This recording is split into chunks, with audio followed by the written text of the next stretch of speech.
When I was a kid, my father he bought one of these for me. A matchbox toy of a Snow-Trac.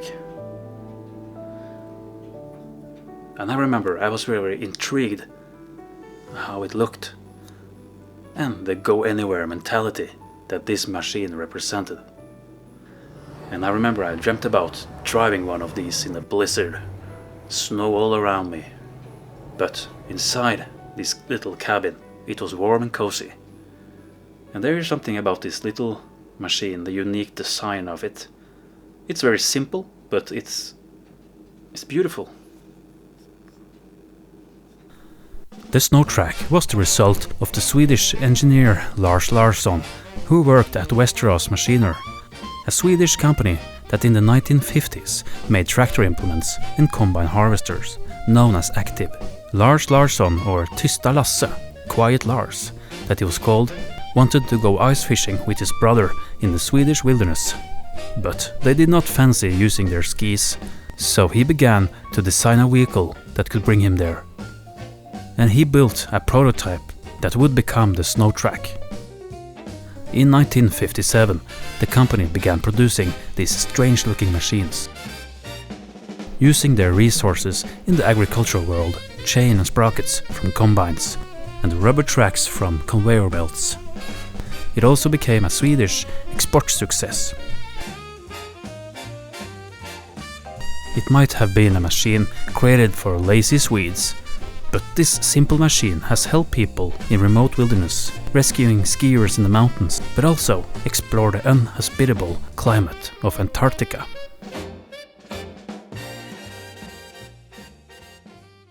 And ever since I got one of these, I've been wanting one in real life. But they are rare as hen's teeth, as they say. But luckily I am in Norway, and this is a Swedish machine, which also meant a lot of these ended up here in Norway. And I had luck on my side, so I actually managed to find one. It was only made a little over 2,000 of these Snow-Tracs, which in the automotive world is nothing. That means they are extremely rare. And here she is, my old Snow-Trac. It doesn't look too bad now, but when I first got it, it was just a shell.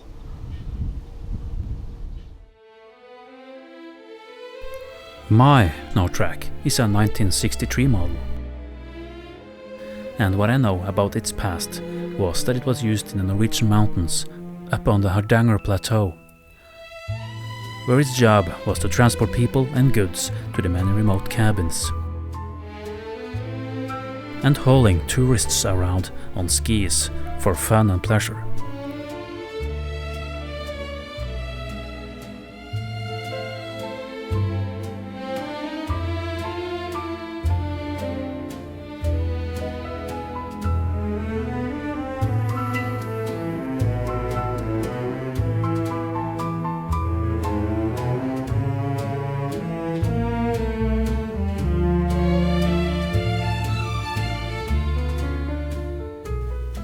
For me, it began some years ago, the summer of 2020.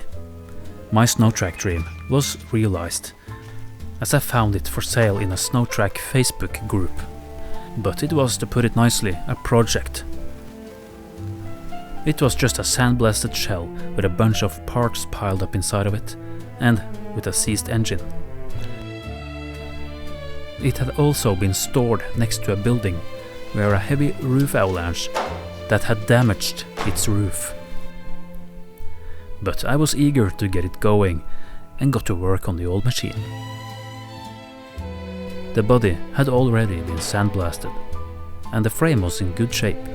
Some light bodywork and some new red paint did a lot. And things were going good. But the hunt for parts began, and I struggled with finding some major components in regards to its track and drive system.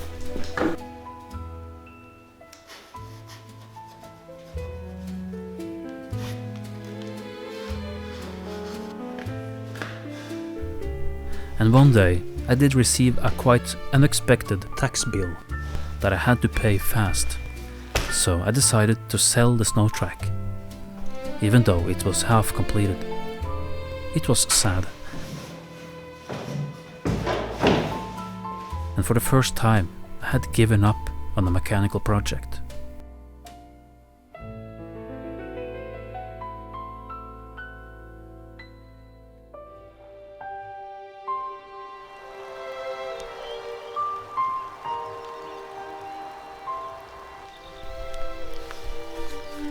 My dream of having a Snow-Trac didn't really die despite being without one, so I did keep my eyes open for any objects. And one day an old friend returned. Because guess what we found? My old Snow-Trac.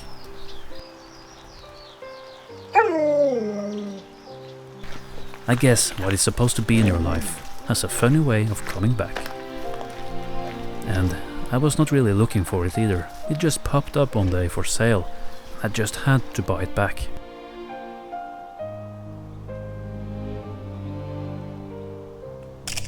It had a new owner, which had used it for a spare parts machine. And he had taken some minor bits of it, but not really all that much. It was pretty much in exactly the same shape as when I sold it. But actually, it turned out to be a great deal, as I bought it back for far less than what I sold it for the first time.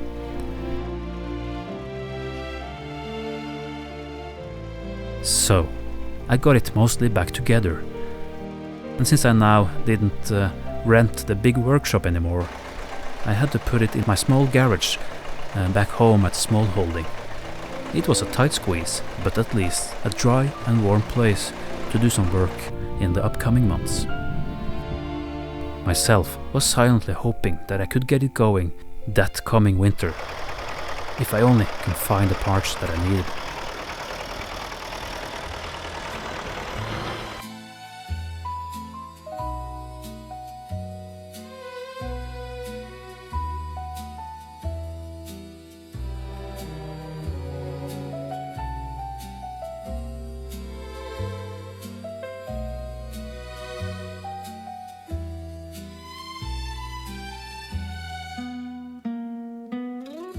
Well, winter came, but the Snow-Trac still sat inside the garage, unable to move on its own.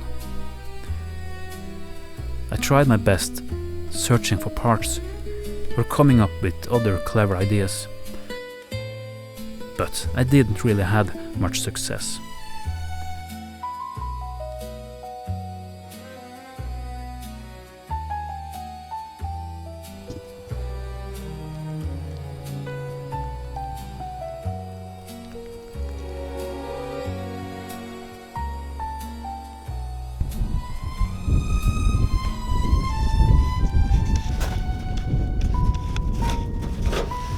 Then it got hauled outside again, put in the shed, where it has been for the last 6 months.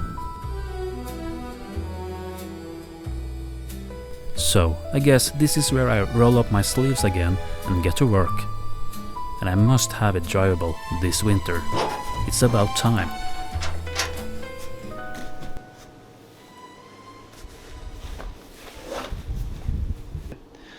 So let's try to pull it out of the shed here and put it on the side where there's a bit more room around it.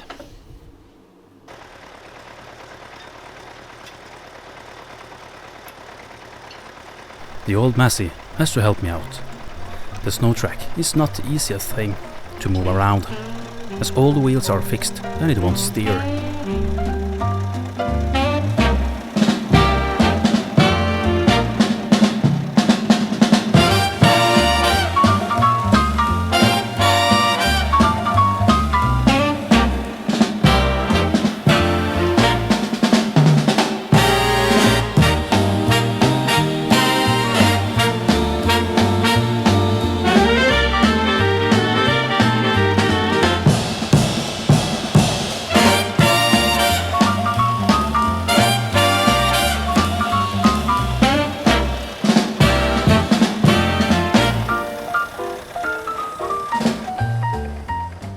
But by tugging and pulling, it gets closer towards where I want it.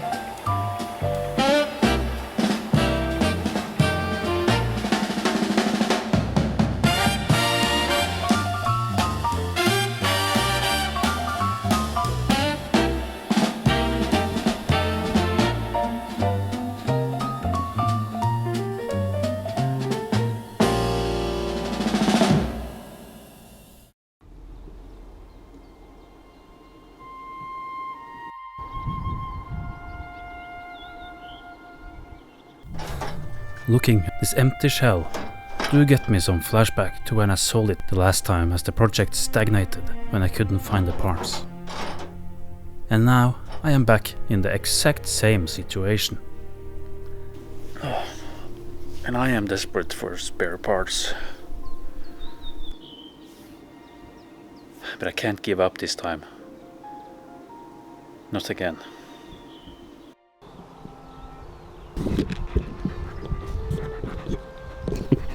But my four-legged sidekick, Tamarack, do provide me with optimism and motivation.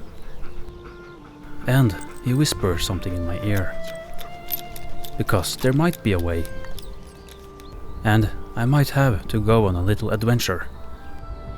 Because I have heard rumors about a Snow-Trac left behind in the mountains, which might have the parts that I need. It's worth a look. So I'm headed up into the mountain forest, not really sure what to expect, or if I can even find it. I have just talked with a couple of people, mentioned this thing sitting up there for years.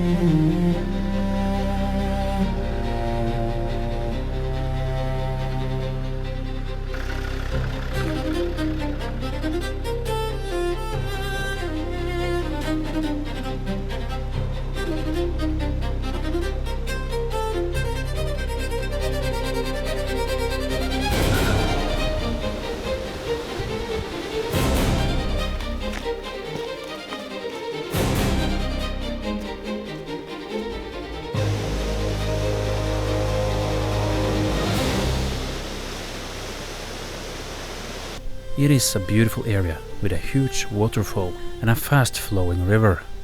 So, luckily I did bring my fishing rod with me to try my fishing luck, and maybe I can get a fresh trout for lunch.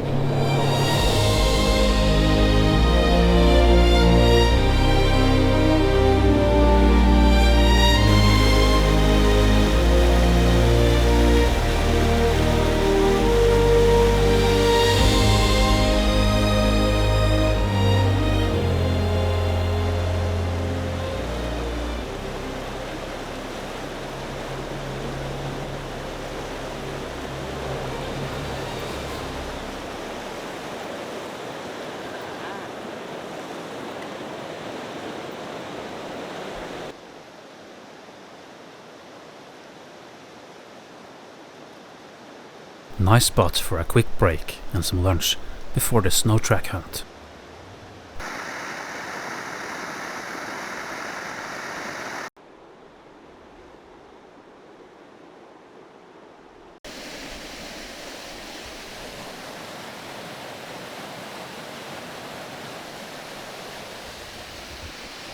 I could easily stay here all day, but I am eager to get going to find this hidden treasure.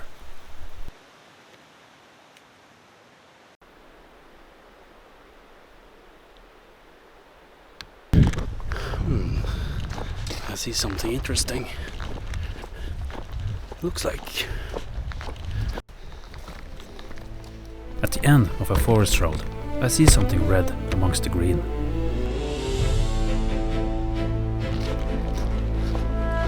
Oh yes. there it is. This gives me the same feeling as finding gold in the Yukon or a sunken shipwreck in the sea.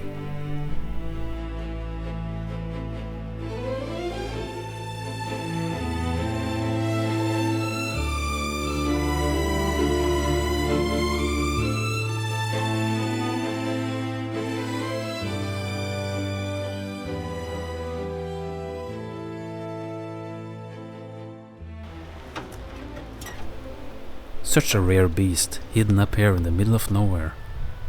A hidden treasure for sure. Why it's left behind like this, I don't know. And it looks rather tired, but most of the key parts are still here. The body is in aluminium, so that doesn't really rust. It actually looks pretty complete. It's some broken glass, but that can be fixed.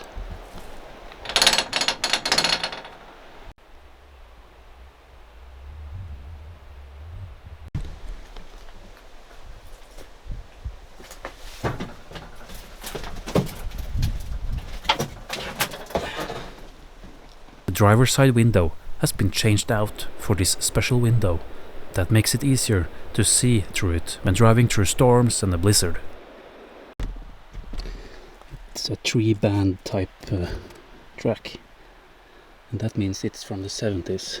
It is the same tracks that I have on mine, and I am especially interested in these huge bronze sprockets because mine are missing. The tracks looks to be in decent order as well.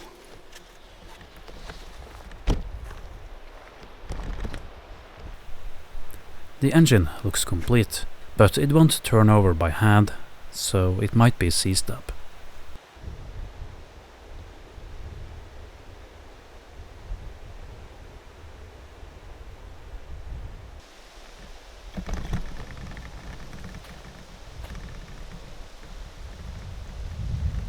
It's a cool machine. They can go anywhere. I wonder why it's stranded here.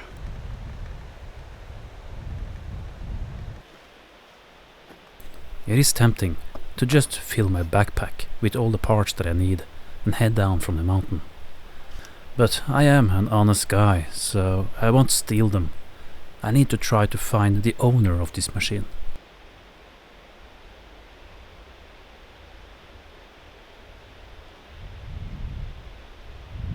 Yet, I am afraid if nobody claims it, nature soon will. I need to dig deeper. I take a picture of the serial number and cross my fingers that it's possible to look it up.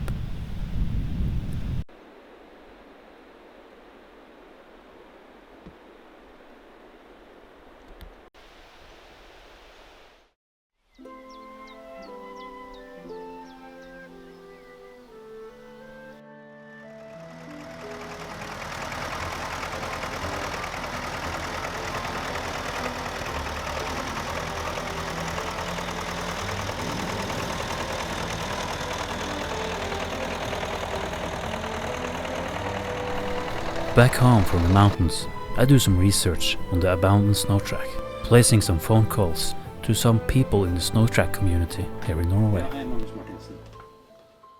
But I am quickly told that the machine never will be for sale. Many people have tried and not succeeded. The owner wants to restore it one day. So I am advised to let it be. Well, that was a bit of a setback. My biggest challenge are these bronze sprockets. I only have one pair, and also I have done it a bit difficult for myself by buying some later 70s tracks which really don't fit mine. In other words, I don't have any sprockets.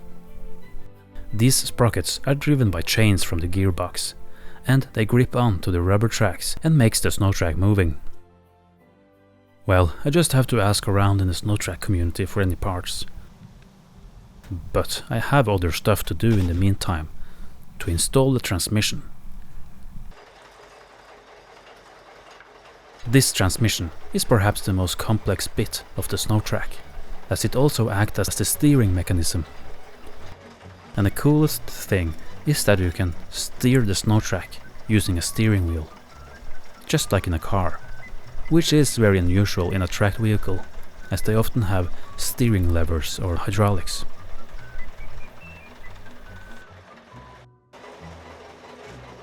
It is a clever variator design that Lars Larsson designed himself.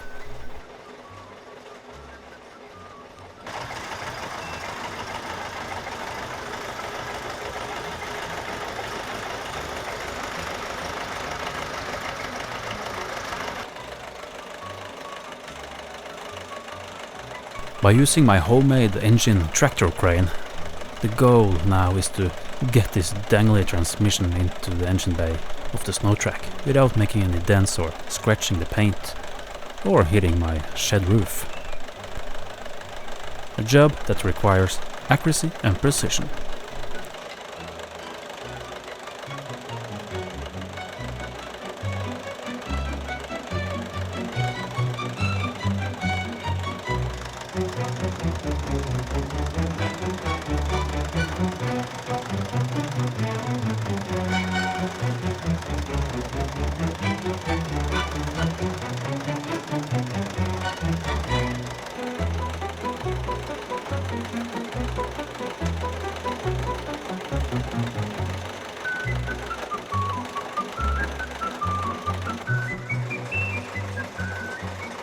I get the transmission assembly lowered gently into the Snow-Trac, so now I just have to bolt it securely in place.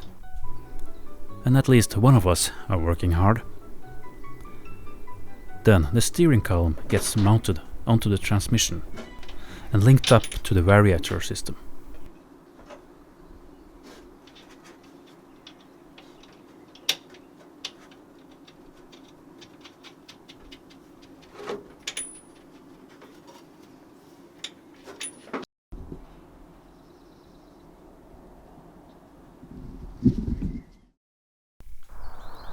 Summer turns into autumn, and the first frost and a light snowfall reminds me that my deadline is quickly approaching. And I still not managed to find any parts. Because my deadline was to have it done by Christmas, which is only just a month away.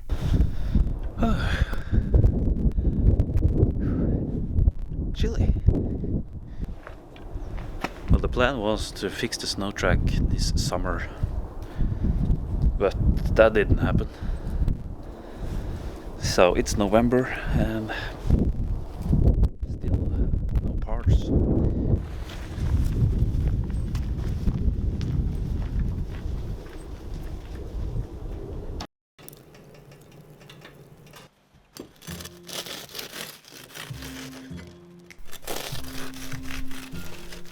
I am lucky and I find some old articles about the Snow-Trac, but also rare pictures from the old factory in Morgongåva, Sweden. While studying the old pigs, I'm about to have a very interesting discovery, something that might help me on my quest. I suddenly notice that Lars Larsson's prototype had all rubber wheels. No bronze sprockets, just standard rubber wheels creating friction against the tracks. And then I noticed that the first Snow-Tracs made before 1960 also had plain and smooth tri wheels, no teeth. Well, I guess they found out later that sprockets with teeth were better. But it also means smooth wheels also will work to some degree. And perhaps this is the solution. I am not exactly going to drive it in Antarctica, so maybe I can find a way by using rubber wheels. I get out my pen and notepad to make some simple drawings. So if I change out the bronze sprocket with a rubber wheel in approximately the same size. But it needs to be a very narrow wheel that will fit between the guides inside the track, no wider than 4 inches. It needs to be a heavy-duty steel rim, preferably 10 to 12 inches tall. And if I tighten my tracks as much as possible, it may cause enough friction to move the Snow-Trac forward. Or it just sits still and the wheels are spinning inside the tracks. I don't know. But I am tempted to try.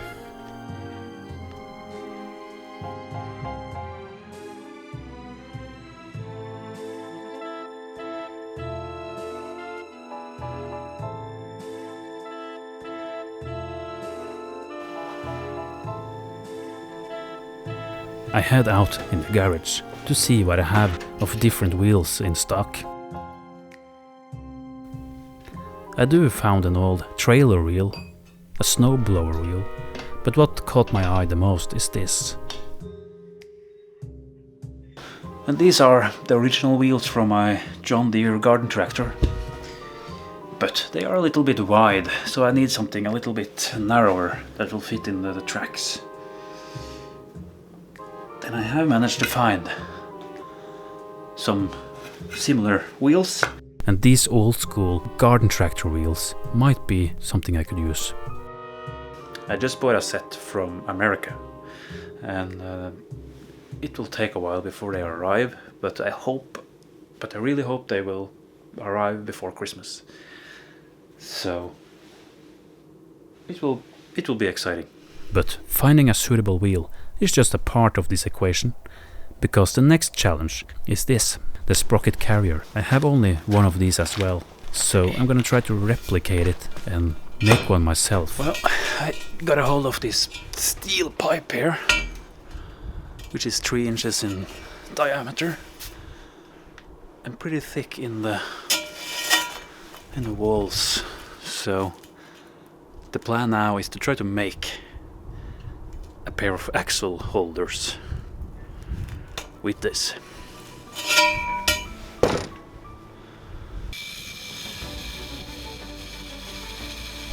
I get started cutting the pipe. I have plenty of steel, so if I don't get it right the first time, I can always make one more, but it should be pretty straightforward. The original sprocket carrier was a cast aluminium piece, which are difficult to get a hold of. But if my idea of using a garden tractor wheel to drive the tracks, I need to design a whole new mounting hub to install these wheels. So a wheel hub from an American style Husqvarna garden tractor will be used. Onto these hubs I weld a 21 spline collar that will slip onto the axle that will make this turn around.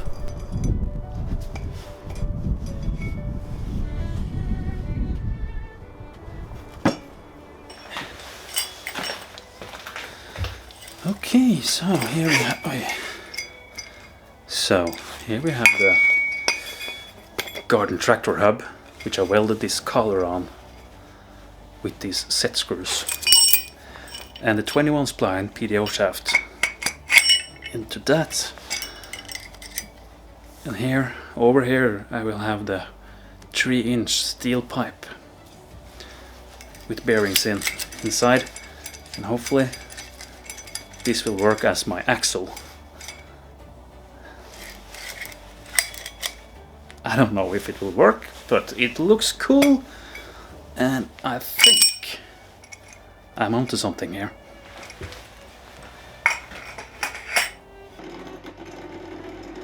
I install some new bearings inside the axle tube before starting to make my own copy of the cast aluminium axle housing.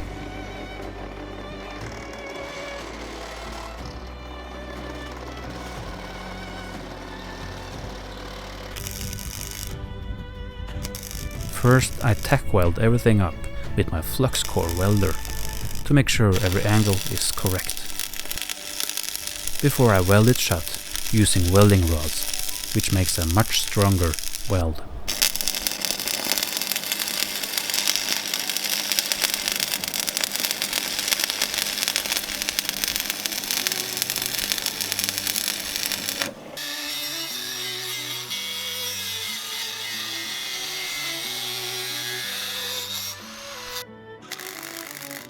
Well, it looks pretty rough, but it's not a beauty contest.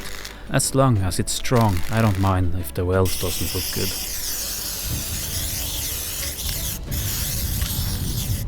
Then a thick coat of primer and some grey paint, and it looks almost like the original one. I think it'll turn out pretty good. The welds are not nice, but it doesn't really matter. It only has to be solid and do its job and not break. And it's pretty heavy.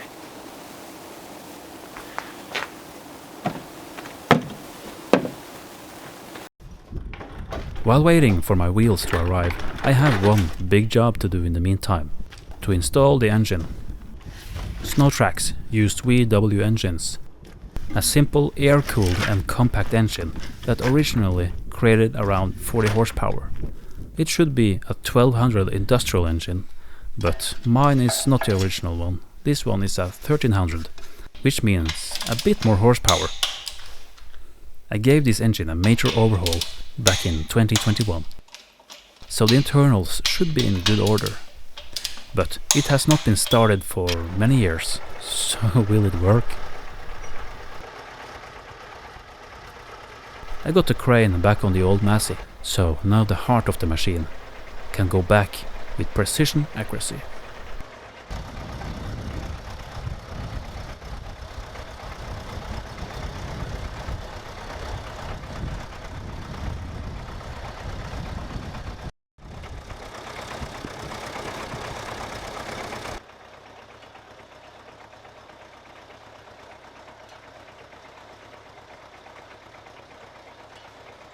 It is a bit tricky doing all this alone, but it goes pretty well. These Beetle engines are easy peasy to work on.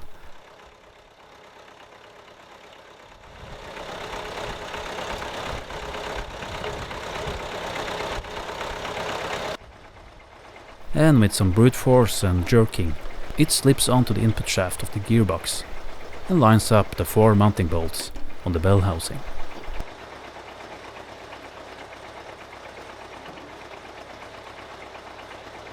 Getting access to the 2 lower bell housing bolts is quite tricky, but by taking it slow and steady and having a relaxed working position, it goes back together as the short winter day comes to an end. And it only cost me 1 bloody finger.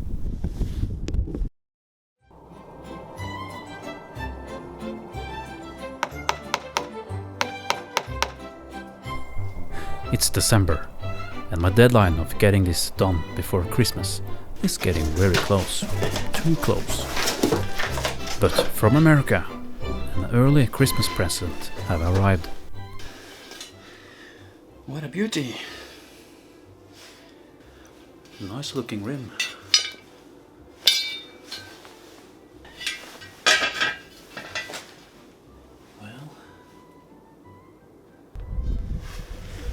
I love this style of rims, commonly found on 60s garden tractors, so it is very period correct. And I want to keep them white, to match the roof. Well, I am a step closer, but still a lot of thinking and testing has to be done. I need to find some fitting tires. But let's try the engine. This is the very first start of this engine in many years. I hooked up a temporary petrol tank, connected the battery, and crossed my fingers.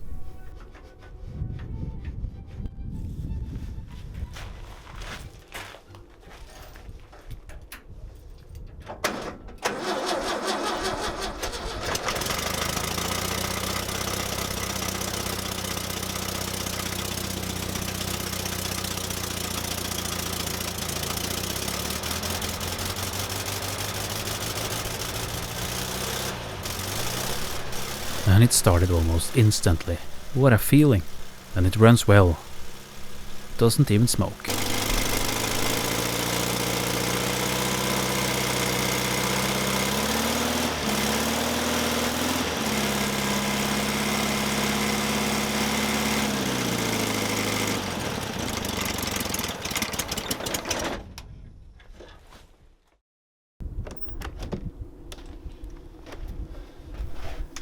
The next morning, I wake up to a light drizzle of snow, which wanna make me get the Snow-Trac running as soon as possible, because I will not know how this winter will be, and I have plenty of work left to do.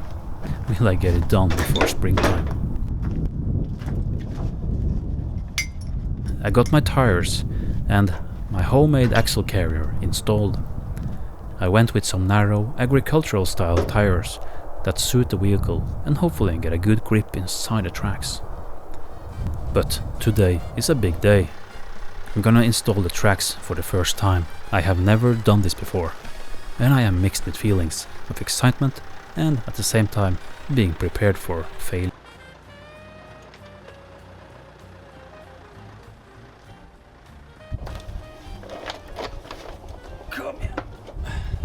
And for being a lightweight Snowcat, these rubber tracks are extremely heavy.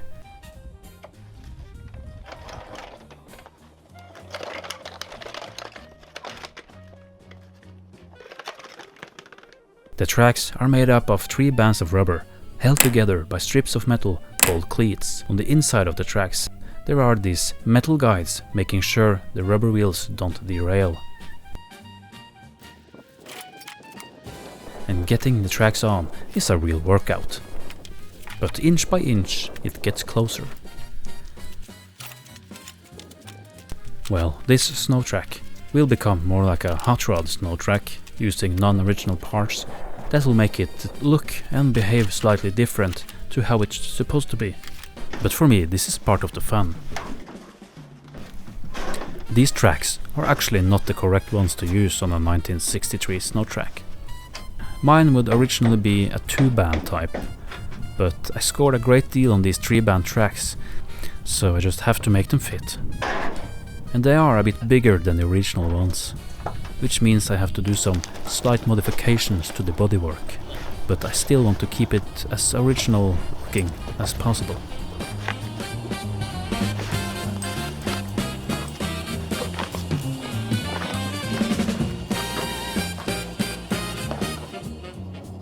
Then I need to adjust the drive chains. I need to cut off some chain links to make it compatible. And tensioning the drive chains are done by adjusting this rod which pushes the front sprocket, or wheel in my case, forward. To keep my sprockets on the 21 spline axle, I take one of these collars and install a set screw. Should keep everything in place. Tensioning the rubber tracks are my next task, and it's done by adjusting the rear wheels, pushing the track further back. It is pretty straightforward and simple mechanics, just the way I like it.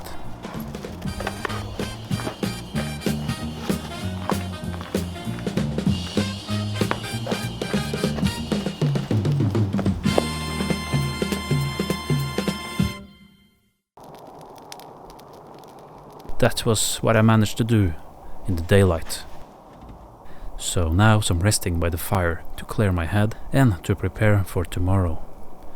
Because will my homemade parts even work? Will the tracks turn around as they should? Well, there's only one way to find out.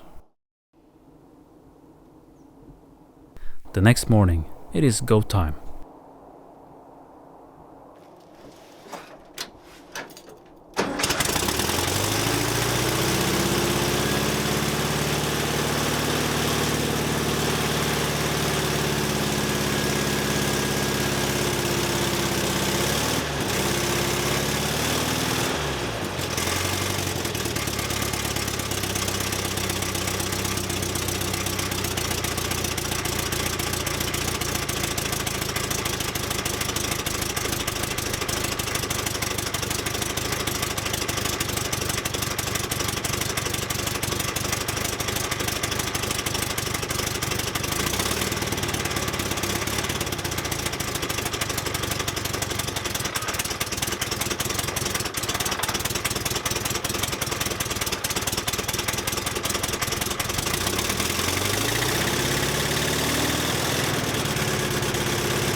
My clutch is giving me some troubles. It might be stuck after not being used for many years.